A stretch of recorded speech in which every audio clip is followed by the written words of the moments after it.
Hello my dear friends, कैसे हैं आप लोग। आई होप आप लोग अच्छे ही होंगे और अपनी बेहतर तरीके से प्रिपरेशन कर रहे होंगे। उसी प्रिपरेशन को और स्ट्रॉन्ग करने के लिए आप देख पा रहे हैं कि मैं एक आपके लिए टॉपिक लेके आया हूँ, definite integration.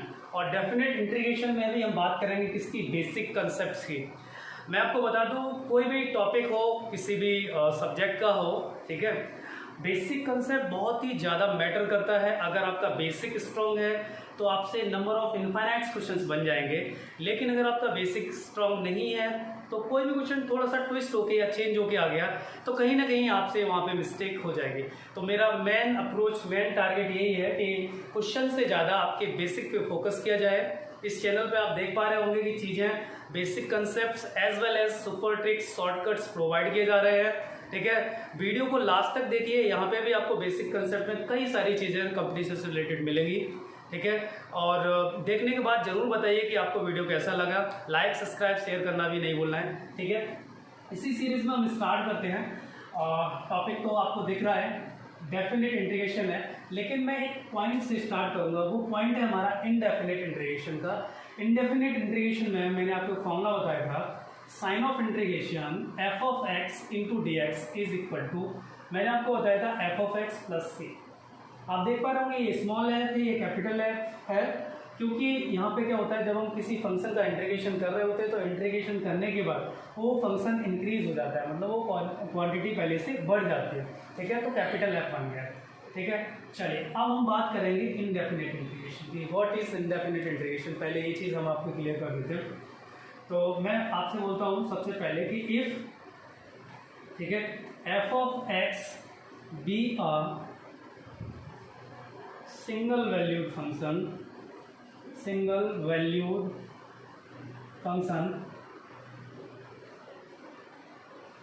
And continuous function,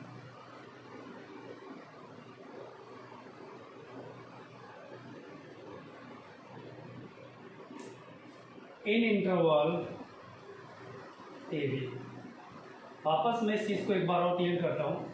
if f of x be a single valued function and continuous function in interval a b, मतलब ये है कि अगर हम इस चैप्टर में जो भी जिस फंक्शन की बात करेंगे सिंगल वैल्यूड होना चाहिए as well as continuous function होना चाहिए। मतलब ये है कि हम डिसकंटिन्यूअस फंक्शन का डेफिनेट इंटीग्रेशन फाइंड नहीं कर सकते, ठीक है। चलिए इसी को और समझाता हूँ। Then a to b f of x into dx is called di का मतलब अच्छे definite integration. a to b then sin of integration a to b f of x into dx is called di, definite integration, ठीक है। where a is lower limit of integration and b is upper limit of integration, ठीक है। इस integration में a इसकी क्या है, lower limit है, और b क्या है, अपर लिमिट है। तो इंटीग्रेशन कहाँ से कहाँ तक हो रहा है, a से लेके b तक। मैं फिर बता देता हूँ, if f of x be क्या लिखा हुआ है, single valued function and continuous function, ठीक है। डिसकंटिन्यूअस तो ये चीज़ फॉलो नहीं करेगी, हम कुछ चीज़ों से यहाँ पे सीखेंगे, ठीक है। चलिए अब मैं इसको आगे फर्दर क्लियर करने की कोशिश करता हूँ, इस पॉइंट को मिटा देता हूँ, आगे बढ़ते हैं। इसी में आपको पता होगा कि मैंने अभी आपको बताया कि a to b f of x into dx is equal to, हम क्या निकालते हैं, इसका इंटीग्रेशन करेंगे तो क्या आ जाएगा, f of x आ जाएगा, ठीक है। और लिमिट क्या आ जाएगी, a to b, ठीक है, क्योंकि यहाँ पे क्या हुआ है, लिमिट लगी हुई है a to b। आपने अभी मैंने थोड़ी देर पहले बताया था कि स्मॉल f of x का जो इंटीग्रेशन होगा वो कैपिटल f of x होगा, तो यहाँ पे आ जाएगा, ठीक है। जब भी कभी हम लिमिट लगाते हैं तो अपर लिमिट पहले अप्लाई होती है, ठीक है, ये पहले आएगी यहाँ पे, तो हो जाएगा f of b minus f of a, ये इसका इंटीग्रेशन निकल के आ जाएगा। मतलब ये इसके वर्ड से क्लियर होता है कि डेफिनेट इंटीग्रेशन में क्या होता है, डेफिनेट इंटीग्रेशन में c नहीं आता है, इंटीग्रेशन कांस्टेंट नहीं आता। इनडेफिनेट इंटीग्रेशन में c आता है, क्योंकि ये अपने में डेफिनेट नहीं है, ये अपने में फिक्स नहीं है, ड्यू टू c। क्योंकि आपको मैंने लास्ट वीडियो में ये चीज़ क्लियर की थी कि जो c है वो किसी एक क्वेश्चन में एक बार कोई वैल्यू अज्यूम कर सकता है, कोई कांस्टेंट है, ठीक है, ठीक है, कोई भी वैल्यू कंसीडर कर सकता है। लेकिन अगर एक बार ये वैल्यू ले ली तो पूरे क्वेश्चन में ये वैल्यू चेंज नहीं होगी। अब बहुत सारे बच्चे कह रहे होंगे सर इसमें सी क्यों नहीं आया। अगर आपको समझ नहीं आ रहा इसी चीज़ को मैं दूसरे वे में समझा देता हूँ, वहाँ भी आपको क्लियर हो जाएगा कि सी एक्चुअल में क्यों नहीं आता। यहाँ पे देखिए आपको वो भी समझ में आएगा। सपोज करिए कि आपको पता है कि एफ ऑफ एक्स का इंटीग्रेशन क्या आता है, f of x plus c. मैं यहाँ पे अगर ये टर्म लिख दूँ f of x plus c, doesn't matter, लिख सकता हूँ, ठीक है, क्लियर हुआ। जैसे आपने देखा कि मैं यहाँ पे F of x into d x मैं वी नो दैट करके कर देता हूँ। आपको कुल मिला के मैं ये वाला पॉइंट क्लियर दोबारा से करना चाहता हूँ, सी लगाओ या न लगाओ डजंट मैटर, वही सेम आना है जो यहाँ है। अब देखो यहाँ पे ये आ गया f of x into d x equal to f of x plus c, we know that, क्योंकि ये हम इनडेफिनेट इंटीग्रेशन से इस चीज़ को समझते हैं। अब आप देखिए अगर मैं यहाँ पे ए टू बी लगा दूँ तो डेफिनेटली ए टू बी यहाँ पे भी लगाना पड़ेगा, कोई फर्क नहीं पड़ेगा, ठीक है। अगर ये लग गया तो आपको पता है कि लिमिट किसकी है, मैं बहुत पहले ये चीज़ बता चुका हूँ लेकिन फिर दोबारा से रिपीट कर देता हूँ। जो लिमिट है वो वेरिएबल की होती है डियर फ्रेंड्स, जो लिमिट होती है वो वेरिएबल की होती है। वेरिएबल क्या है, एक्स। तो एक्स कहाँ से, ए से लेके बी तक है, ठीक है। तो आप देख पाएंगे यहाँ पे भी जो लिमिट अप्लाई होगी वो किस में होगी, वेरिएबल में होगी। तो आप देख पाएंगे यहाँ पे आ जाएगा f of b plus c, upper limit लग गई, देखो f of b plus c. C में लिमिट नहीं लगेगी, क्यों नहीं लगेगी, सी अपने में क्या है, कांस्टेंट है, ठीक है, तो सी में थोड़ी लगेगी, वेरिएबल जहाँ एक्स है वहाँ लगेगी।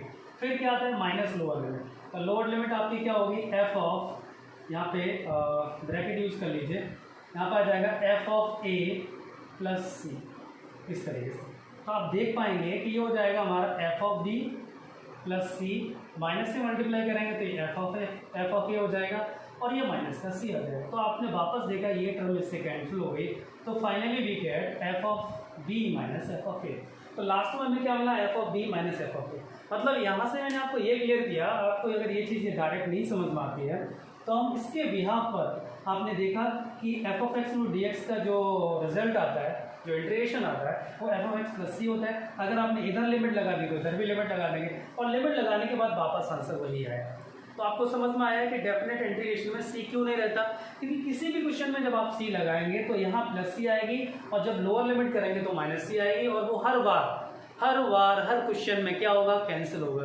That's why we can't take C, हम इसमें सी नहीं ले सकते, ठीक है। तो इनडायरेक्टली हम सी को यहाँ पे सो ही नहीं करते हैं, ठीक है। यहाँ पे लिखना चाहिए तो इसके अंदर लिखना चाहिए जो मैंने आपको बताया, तो क्लियर हुआ होगा कि यहाँ पे सी का क्या रोल है, ठीक है।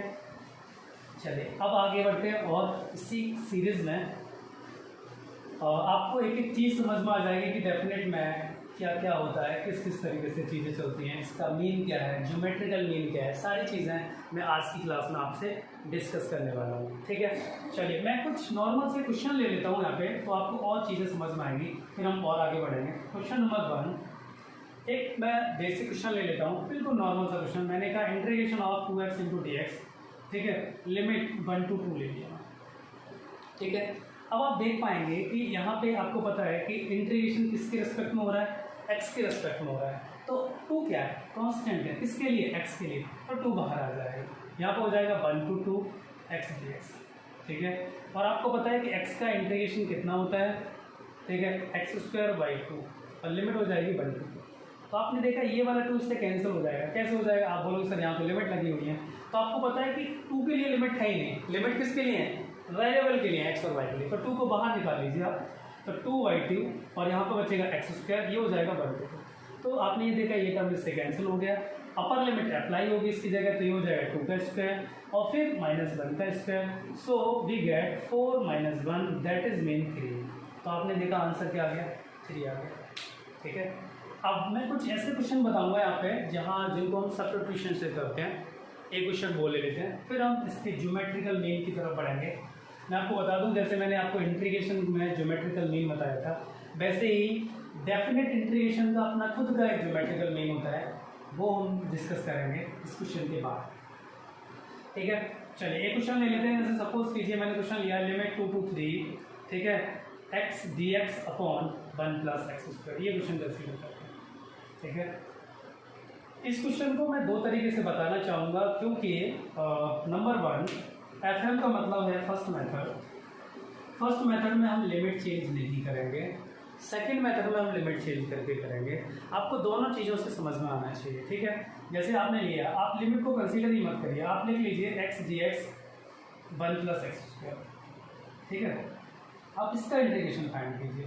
तो आपको पता है इसका इंटीग्रेशन हमें निकालना है, तो कैसे मिलेगा, हम पुट कर दें इसमें 1 + x² = t। तो आपको पता है 2x × dx = कितना मिल जाएगा dt, and then x dx = मिल जाएगा dt / 2। आई होप आपको ये समझ में आया होगा। हमने देखा, हमारे माइंड में स्ट्राइक किया कि 1 + x² का सब्स्टिट्यूशन ऊपर अवेलेबल है, और ये चीज़ मैं आपको इंटीग्रेशन के बेसिक कंसेप्ट में क्लियर कर चुका हूँ कि इंटीग्रेशन हम यहाँ पे 3 तरीके से करेंगे। First one is by substitution, ठीक है, second one is by partial fraction, and third one is by parts, ठीक है। तो इसी में से हमने इसको सब्स्टिट्यूट किया, तो आप देख पाएंगे x dx की जो वैल्यू आई है वो आई dt/2, और अपॉन में आ जाएगा t। तो आप देख पाएंगे 1/2 क्या है, कांस्टेंट है, तो वो बाहर आ जाएगा, 1/2 dt/2 आ जाएगा। और आपको एक चीज़ और क्लियर है कि ये t लिखा हुआ है 2 की जगह, ये t है। 1/t का जो इंटीग्रेशन आने वाला है वो कितना मिलेगा, log t। अब आपको पता है कि एक्चुअल में क्या है कि t अपनी जगह t नहीं था, t का इंटीग्रेशन क्या, मतलब t की वैल्यू क्या थी, t की वैल्यू थी 1/2 log mod of 1 + x²। अब आप देख पाएंगे ये जो रिजल्ट आया वो किसका आया, x dx / 1 + x², ठीक है। अब आप देख पाएंगे अगर मैं यहाँ पे लिमिट लगा दूँ, क्या थी क्वेश्चन में लिमिट 2 to 3, अगर मैं यहाँ 2 to 3 लगाता हूँ, इसको क्लोज करने के बाद यहाँ पे भी लिमिट क्या लगनी चाहिए, 2 to 3 लगनी चाहिए। क्लियर हुआ, ठीक है। चलिए एक और स्टेप देख लेते हैं, आई होप आपको दिख रहा होगा। 1/2 क्या है, यहाँ पे कांस्टेंट है, बाहर आ जाएगा, ठीक है। और आपको मैंने अभी बताया upper limit minus lower limit लगता है, 1/2 बाहर आ चुका है, अपर लिमिट क्या हो जाएगी 1, और यहाँ पे 1 + 3² हो जाएगा, माइनस करके लोअर लिमिट आएगी, तो यहाँ पे कितना हो जाएगा, मॉड में 1 + 2² हो जाएगा, ठीक है, ये क्लोज हो जाएगा। अब आप देख लीजिए, यहाँ मैं इसको यही सॉल्व कर देता हूँ, फिर मिटा लेंगे इसको, ठीक है। आप देख पाएंगे ये हो गया हमारा 1/2। आपको एक प्रॉपर्टी पता है कि log m - n होता है log m/n, तो उसको करने से पहले इसको थोड़ा सिंपलेस्ट फॉर्म में ले आते हैं। ये बनेगा 9, 3 का स्क्वायर + 1, ये बनेगा 10, तो ये हो जाएगा log 10। मॉड नहीं लगाएंगे, जानते हो क्योंकि मॉड क्या करता है, क्वांटिटी को पॉजिटिव कर देता है, और कोई क्वांटिटी अगर पहले से ही पॉजिटिव है तो फिर मॉड लगाने की ज़रूरत नहीं है। ये हो जाएगा 4 + 1 5 तो -1। और अभी मैं आपको बता रहा था as log m - log n क्या होता है डियर फ्रेंड्स, log m/n, समझ पाए। तो उसी के बिहाफ पर अगर मैं इसको सॉल्व करता हूँ तो यहाँ पर मिलेगा 1/2, ठीक है, ब्रैकेट में आ जाएगा log 10/5, सो ये 2 टाइम्स कैंसिल हो जाएगा, तो आंसर आ गया 1/2 log, ठीक है, ये आंसर आ गया इसका। इसको हमने क्या किया, इसकी लिमिट चेंज नहीं की बट सब्स्टिट्यूशन किया। फर्स्ट मेथड में मैंने आपको क्या बताया, FM का मतलब मैं आपको बता दूं, फर्स्ट मेथड है। फर्स्ट मेथड में मैंने आपको ये बताया कि मैंने लिमिट चेंज नहीं की और डेफिनेट इंटीग्रेशन को हमने सॉल्व किया, ठीक है। एक सिचुएशन ये होती है कि आप लिमिट को भी चेंज कर दीजिए एंड देन सॉल्व करिए, आंसर में कोई फर्क नहीं पड़ेगा, ठीक है। ये भी एक अंडरस्टैंडिंग वाली चीज़ है जो आपको समझनी चाहिए, ठीक है। आगे चल के कौन सी टेक्निक कहाँ यूज होगी, we can't say about it, that's why we have to learn both thing, first method and second method, दोनों हम देखेंगे, ठीक है। चलिए, तो मैं यहाँ पे फिलहाल इसको मिटा देता हूँ, आंसर आप लर्न रखिए, 1/2 log 2 अपना आंसर आया। आगे बढ़ते हैं इसी में,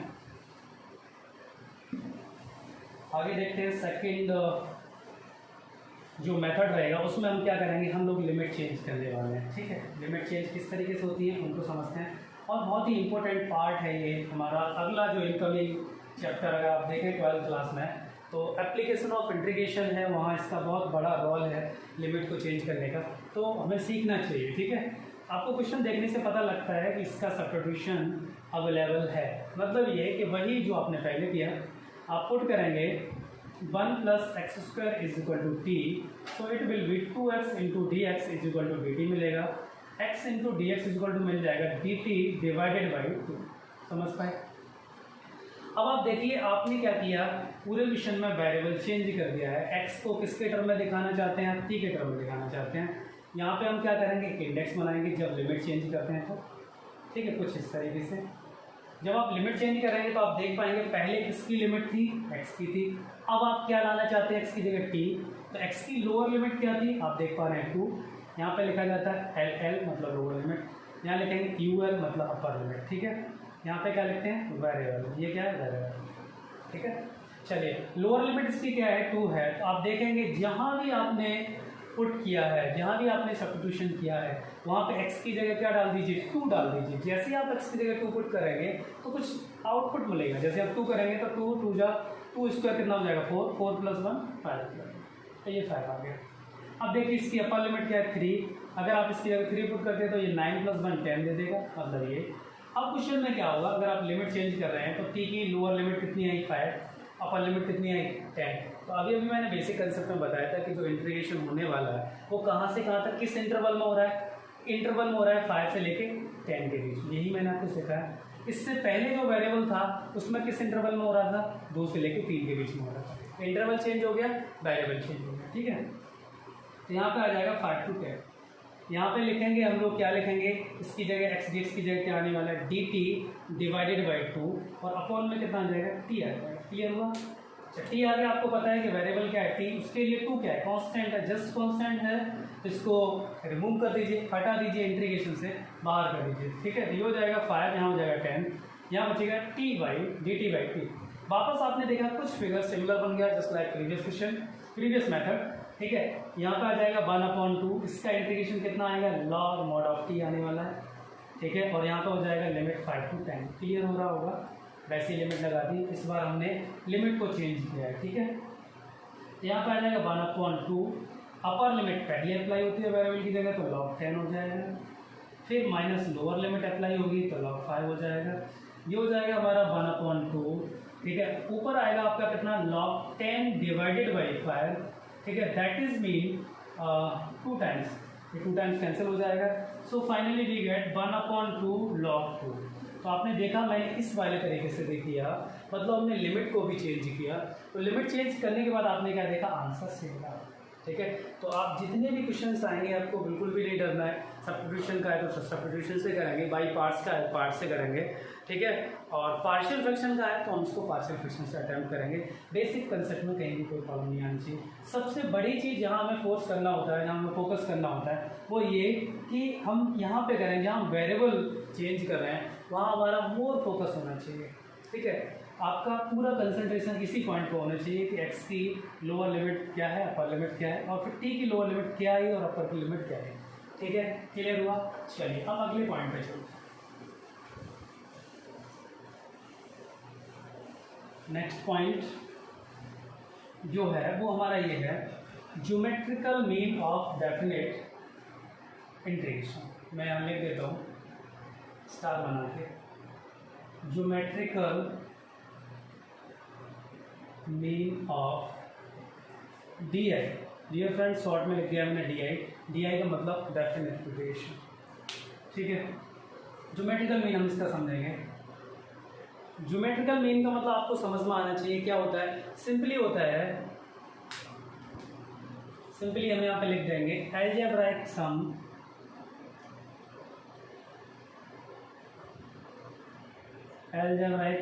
ऑफ एरियाज। ठीक है, मैंने बिल्कुल शॉर्ट में लिख दिया है। ज्योमेट्रिकल मीन का मतलब ये होता है, मैं और क्लियर कर देता हूँ, limit a to b f(x) into dx, a to b into dx। ठीक है, ये अगर आपने sign of integration a to b f(x) dx का इंटीग्रेशन किया, इसका जो ज्योमेट्रिकल मीन है, ज्योमेट्रिकल का मतलब क्या होता है, ग्राफ होता है। ठीक है, अलजेब्राइक सम ऑफ एरियाज। आपने ये बोला अलजेब्राइक सम का मतलब होता है, मैं यहाँ पे क्लियर कर दूँ, सम दुनिया में 3 तरीके का होता है। यहाँ पे मैं एक चीज़ आपको क्लियर करना चाहूँगा। ठीक है, पहला जो होता है अलजेब्राइक सम होता है। अलजेब्राइक सम में क्या करते हैं, सिंपली जैसे 1 - 2 + 5 + 7, तो आपने क्या किया, प्लस वाले को ऐड कर लिया और माइनस वाले को किया, जो ज़्यादा थे उनमें से उसको सब्ट्रैक्ट कर दिया, सम आ गया, दैट इज मीन अलजेब्राइक सम। ठीक है, एक सम हमारा ये होता है कि जिस तरीके से आपने देखा कि मॉडुलस फंक्शन में क्या होता है कि जो नेगेटिव चीज़ है हम उसको भी पॉजिटिव कंसीडर करके सम करते हैं। जैसे मैंने लिखा -(2 + 3), ठीक है, mod 3, तो आप देख पाएंगे ये हमारा आंसर कितना देगा, 5 देगा। तो अगला हम किससे करते हैं, मॉड से करते हैं। ठीक है, अच्छा, इसी तरीके से आपको समझ में आ गया कि पहला अलजेब्राइक सम, दूसरा मॉडुलस सम। ठीक है, तीसरा, इस तरीके से हम बहुत सारे फंक्शन का सम करते हैं, तो वहाँ पे इसका सम किया जाता है। ठीक है, एक साथ करते हैं। चलिए, तो इसी सीरीज में मैं आपको बता दूं कि इसका लिटरली मीन क्या है। जैसे सपोज करिए, अभी आपको इतना ज़्यादा क्लियर नहीं हुआ होगा, एक्स डैश वाई डैश यहाँ पर आ जाएगा 0,0। सपोज करिए कि मैंने कोई एक ग्राफ बनाया कुछ इस तरीके से, ठीक है, और मैंने यहाँ से यहाँ तक वर्क किया। आपने देखा कि यहाँ पे जो लिमिट है, मैं राइट से लिख देता हूँ, x is equal to a to x is equal to b. यहाँ पे क्या है, ये पॉइंट है वो हमारा a,0 है, ये वाला जो पॉइंट है वो हमारा b,0 है। तो आप देख पा रहे हैं कि कहाँ से कहाँ तक वर्क कर रहे हैं, a से लेके b तक कर रहे हैं। ये देख पा रहे हैं जो मैंने ड्रॉ किया है वो क्या है, एक ग्राफ है किसका, y is equal to f of x, कोई एक फंक्शन रहा होगा उसका ग्राफ है। ठीक है, अब आप देख पाएंगे कि ये जो मैंने सेट किया है पोर्शन, ये जो सेट किया है, अगर हम इंटीग्रेशन करते हैं, जैसे सपोज करिए कि इस फंक्शन का जो हमने ग्राफ ड्रॉ किया वो ये होगा, हो सकता है, क्यों नहीं हो सकता। ठीक है, कोई ऐसा फंक्शन रहा होगा जिससे हमने ग्राफ ड्रॉ किया तो वो ये ड्रॉ हो गया। इसका मतलब ये होगा लिमिट कहाँ से, ए से लेके बी तक चल रही है। अब आपने देखा यहाँ पे कई सारे एरिया आ रहे हैं, जैसे आपने देखा ये, तो ये आ रहा है A1, ये कितना आ गया A2, और ये कितना आ गया A3। ठीक है, आपने देखा ये पहला एरिया है, दूसरा है, तीसरा है। ठीक है, जब भी आप इसका इंटीग्रेशन करेंगे, मैं दोबारा लिख देता हूँ, A to b f of x into d x is equal to आपको मिलेगा। ये आप देख पा रहे हैं ऊपर है, अपवार्ड्स है एक्स एक्सिस के, तो ये कैसा होगा, पॉजिटिव होगा। ये वाला एरिया कैसा होगा, नेगेटिव होगा, और ये वाला एरिया वापस कैसा होगा, पॉजिटिव होगा। जब आप इन सब का रिजल्टेंट निकालेंगे तो वो हमारा क्या निकल के आएगा, वो हमारा निकल के आएगा डेफिनेट इंटीग्रेशन। तो इसका जो ज्योमेट्रिकल मीन होता है वो ये होता है कि जो भी आपका कर्व है, उस कर्व से जितने भी एरियाज भर रहे हैं, जितने भी पार्ट्स में भर रहे हैं, उन सब का ज्योमेट्री कैसा मीन, एल्जेब्राइक सम। ठीक है, एल्जेब्राइक सम का मतलब दिस प्लस दिस। अगर सपोज करिए ये आपका 5 आया, ये माइनस का 4 आया, और ये 3 आया, तो 5 और 3 8 हो जाएगा, 8 में से 4 माइनस हो जाएगा, तो आंसर आ जाएगा 4। तो आपने देखा कि जब भी हम इस तरीके से ज्योमेट्रिकल मीन निकालेंगे तो आपको क्या मिलेगा, एरिया मिलेगा। इसका मतलब ये हुआ कि डेफिनेट इंटीग्रेशन का हर क्वेश्चन हमें क्या देता है, एरिया देता है। तभी तो आपने देखा कि ये फंक्शन, मैंने इसकी डेफिनेशन में बताया कि एफ ऑफ एक्स कैसा होना चाहिए, सिंगल वैल्यूड, और कैसा होना चाहिए, कंटिन्यूस फंक्शन होना चाहिए। सपोज करिए अगर ये फंक्शन कंटिन्यूस नहीं है यहाँ से यहाँ, तो यहाँ पे ये बाउंडेड एरिया ही नहीं है, ये बाउंड्री नहीं है, तो एरिया किसका निकालोगे, ये एरिया इस रीजन में थोड़ी शामिल होगा, फिर तो ये इनफाइनाइट आगे तक जाएगा। तो इसी वजह से मैंने डेफिनेशन में क्लियर किया था कि एफ ऑफ एक्स क्या है, single valued and continuous function in interval a to b। तो आपने देखा कि ज्योमेट्रिकल मीन की अगर हम बात करें तो जितने भी क्वेश्चन हम सॉल्व करते हैं वो सारे क्वेश्चन हमें क्या देते हैं, एरिया देते हैं। समझ पा रहे हैं इस चीज़ को। ठीक है, चलिए अब एक पॉइंट मैं यहाँ पे और क्लियर करूँगा, ज्योमेट्रिकल मीन आपको समझ में आया होगा। एक और अगला पॉइंट देख लेते हैं इसी सीरीज में, बेसिक में। जैसे सपोज करिए कि आपको a to b f of x into d x is equal to 0 आ रहा है। तो अगर मैं ज्योमेट्रिकल मीन की बात करूं तो आप समझ पा रहे हैं कि एरिया क्या आ गया, यहाँ पे 0 आ गया। और एरिया 0 आने का मतलब कोई फॉर्मेशन नहीं हो रहा फिगर का। ठीक है, एरिया किसका 0 होता है, फिगर का कोई फॉर्मेशन ही नहीं होगा। जैसे एक डॉट आ गया, इसका क्या एरिया होगा, कोई एरिया नहीं होगा। ठीक है, तो इसी तरीके से a to b f of x d x 0 आ गया। इसका मतलब ये हुआ देन ऐसा तभी पॉसिबल है, देयर आर 2 केसेज हियर। यहाँ पे केवल 2 केस बनेंगे। नंबर 1 ये कि a is equal to b का होना, मतलब ये कि लिमिट a से लेके b तक सेम हो जाना। आपने देखा कि जैसे मैंने अभी ये ग्राफ ड्रॉ किया था, मैं उसी ग्राफ की बात कर लेता हूँ जिससे आपको क्लियर हो जाए। मैंने समथिंग जस्ट लाइक दिस ऐसे ग्राफ ड्रॉ किया था। तो वहाँ पे हमने देखा कि ये फिगर कहाँ से चला, x इक्वल टू a से लेके कहाँ तक चला, x इक्वल टू b तक चला। पहली चीज़ ये सिंगल वैल्यू था, दूसरी चीज़ ये कैसा था, कंटिन्यूस था। ठीक है, तीसरी चीज़ a से लेके कहाँ तक था, b तक था। अब हमने a से लेके b की वैल्यू भी हमने क्या कर दी, a ही कर दी, a टू a कर दी। मतलब देखा आपने a और b क्या है, इक्वल है, a टू a कर दी। इसका मतलब ये लाइन से तो के वापस कहाँ जाएगी, इसी पे आ जाएगी। तो जो a है वही b बन जाएगा, a टू b। तो आप एरिया किसका निकालेंगे, किसी स्ट्रेट लाइन का निकालेंगे। तो स्ट्रेट लाइन का एरिया क्या आएगा, 0 है ऑब्वियसली। तो यहाँ पे इसी तरीके से आप देख पा रहे हैं कि अगर किसी भी डेफिनेट इंटीग्रेशन में किसी भी इंटीग्रेशन का आंसर 0 आ रहा है, that is mean a is equal to b। पहला पॉइंट, पहली बात ये हो सकती है कि हो सकता है कि दोनों की लिमिट क्या हो, सेम। सेम होंगी तो आंसर डेफिनेट जीरो ही आना है। आप किसी और एग्जांपल से भी समझ सकते हैं। आप यहाँ पे x कर दीजिए, ठीक है, 2x कर लीजिए। 2x का इंटीग्रेशन क्या आता है, एक्स स्क्वायर आता है, 2 से 2 कट जाता है, और a करेंगे तो यहाँ पे a square minus a square आ जाएगा। आंसर क्या हो गया, जीरो हो गया। समझ गए। अगला मीन क्या हो सकता है, अगला मीन एक और हो सकता है, वो समझाता हूँ मैं पहले फिगर से, फिर उसके बाद यहाँ पॉइंट लिखूँगा। अगला मीन जो हमारा बनेगा वो ये बन सकता है डियर फ्रेंड्स, यहाँ समझने की आप कोशिश करें। जैसे ये और अब मैंने बात की, सपोज करिए यहाँ से लेके, या चलो थोड़ा और आगे से ले लेते, मैंने यहाँ से लिया x equal to a2 x equal to b तक किया। तो आपने क्या देखा कि दोनों एरिया अगर आपस में कैसे हो जाए, इक्वल हो जाए। जैसे मैं बोलता हूँ कि ये वाला एरिया क्या है, a1 है, ये वाला एरिया हमारा a1 है, और a वाला एरिया क्या है, a2 है, ठीक है। तो आप देख पाएंगे कि a1 माइनस a2 किया जाएगा, क्योंकि ये क्या है, एक्स एक्सिस से ऊपर वाले डायरेक्शन में अपवर्ड से तो पॉजिटिव होगा, डाउनवर्ड से होगा तो नेगेटिव होगा। तो आप देख पाएंगे कि a1 minus a2 equal to क्या आ जाएगा, जीरो आ जाएगा। मतलब ये जब आप लिमिट अप्लाई करेंगे तो आंसर क्या आ जाएगा, जीरो आ जाएगा, ठीक है। क्यों, क्योंकि आपको पता है ये क्या होता है, algebraic sum of areas of curve given curve, ठीक है। अलजेब्राइक सम का मतलब अगर ये दोनों सेम है तो आंसर क्या आना है, जीरो। इसका मतलब ये होगा कि area upwards the x axis minus area downwards the x axis, ठीक है, या इक्वल कर दो। इस चीज़ को हम ऐसे भी कर सकते हैं, ये जीरो हटा के जब ये जीरो के उधर जाएगा तो क्या जाएगा, a1 इक्वल टू, ठीक है। a1 minus a2 equal to zero, that is mean a1 equal to a2। अगर एरिया ये कैसा है, अपवर्ड्स, ठीक है, मैं एरो से लगा देता हूँ, ये एरिया अपवर्ड्स है और ये एरिया कैसा है, डाउनवर्ड्स है। अगर अपवर्ड्स और डाउनवर्ड्स दोनों एरिया इक्वल आ जाए तो भी ये हो सकता है। तो यहाँ पे दो चीज़ें क्लियर हो गई। अगर कोई भी इंटीग्रेशन जीरो आ रहा है, इसका मतलब ये है या तो उन दोनों की लिमिट इक्वल होगी, या फिर जब आपने उसका ग्राफ ड्रॉ किया होगा तो उस ग्राफ में क्या होगा, ऊपर वाला एरिया और नीचे वाला एरिया क्या रहा होगा, इक्वल रहा होगा। तो आज आपने देखा कि आज की क्लास में मैंने डेफिनेट इंटीग्रेशन की कोशिश की कि सारे बेसिक कंसेप्ट को क्लियर किया जाए। इवन जो चीज़ें कंपटीशन में आती हैं वो चीज़ें मैंने यहाँ पे क्लियर की हैं। आपने देखा ये केसेस ज्योमेट्रिकल मीन बताया और इसकी डेफिनेशन बताई, ठीक है। तो आई होप आपने ये सब चीज़ें क्लियर हुई होंगी और इसका यूज़ करके आप अपने डेफिनेट इंटीग्रेशन के क्वेश्चन को और ज़्यादा अच्छे तरीके से और एक्यूरेसी से सॉल्व करेंगे, और चैनल से इसी तरीके से जुड़े रहेंगे। ज़रूर बताइए आपको ये वीडियो कैसा लगा, शेयर करके बताइए, और नेक्स्ट वीडियो किस टॉपिक पे चाहिए वो भी मुझे कमेंट करके बताइए, ठीक है। Thanks a lot.